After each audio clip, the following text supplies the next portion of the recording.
চাপা ক্ষোভ ছিল তেহরান ওয়াশিংটন দুই পক্ষেরই, প্রস্তুতিও ছিল যুদ্ধে ফেরার। তাই ট্রাম্পের ক্রমাগত উস্কানি আর বর্ধিত যুদ্ধবিরতির মধ্যেই হামলা হলো যুক্তরাষ্ট্রের মিত্র আরব আমিরাতের ফুজেইরা তেল স্থাপনায়। দেশটির সরকারের দাবি, ইরানি সুইসাইড ড্রোনের আঘাতে আগুন ধরে যায় স্থাপনাটিতে, আহত হন কয়েকজন ভারতীয় কর্মী।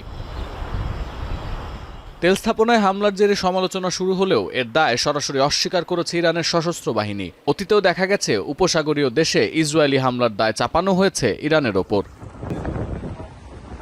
কূটনৈতিক সমাধানের প্রচেষ্টা, ইরানের 14 দফা প্রস্তাব, এসবের মধ্যে আবারও তাই ঘনীভূত হচ্ছে ইরান যুক্তরাষ্ট্র সংঘাতের আশঙ্কা। হরমুজ নিয়ে উত্তেজনা সবচেয়ে তুঙ্গে। গেল রোববার মার্কিন প্রেসিডেন্ট ডোনাল্ড ট্রাম্প হরমুজে প্রজেক্ট ফ্রিডম শুরুর ঘোষণা দেন। মূল লক্ষ্য প্রণালীতে আটকে পড়া বাণিজ্যিক জাহাজগুলোকে মার্কিন নৌবাহিনীর পাহারায় পার করে দেয়া। এরপর মঙ্গলবার ট্রাম্প দাবি করেন, ইরানের 7টি ছোট স্পিডবোট ধ্বংস করেছে মার্কিন সেনারা।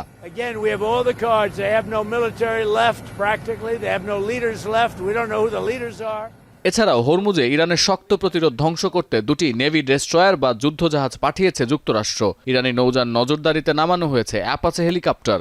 সেন্টকমের দাবি, মার্কিন নিরাপত্তায় সফলভাবে হরমুজ পার হয়েছে যুক্তরাষ্ট্রের পতাকাবাহী একটি বাণিজ্যিক জাহাজ। এমন প্রেক্ষাপটে ট্রাম্পের হুঁশিয়ারি, প্রজেক্ট ফ্রিডমের মার্কিন জাহাজে হামলা করলে ইরানকে পৃথিবীর বুক থেকে মুছে ফেলা হবে। জবাবে ইরানের বিপ্লবী গার্ড কর্পস পাল্টা হুমকি দিয়ে বলছে, হরমুজ নিয়ে বাড়াবাড়ি করলে যুক্তরাষ্ট্রকে চড়া মাশুল দিতে হবে। আর ইরানের পররাষ্ট্রমন্ত্রীর দাবি, হরমুজ প্রণালীর উত্তেজনা প্রমাণ করে সামরিক শক্তি প্রয়োগ করে এই রাজনৈতিক সংকটের সমাধান করতে পারবে না যুক্তরাষ্ট্র।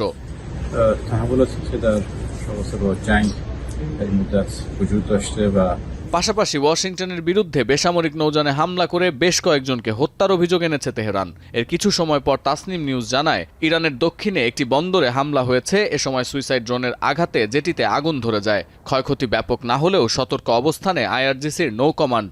তবে এখনও এই হামলার দায় কেউ স্বীকার করেনি। সতীর্থ কর্মকার, এখন বিশ্ব। 72 ঘন্টা ময়েশ্চার লক সমৃদ্ধ লিলি বডি ওয়াশ। শিয়া বাটারের গুডনেস স্কিন রিপেয়ার করে রাখে সফট ও গ্লোয়িং।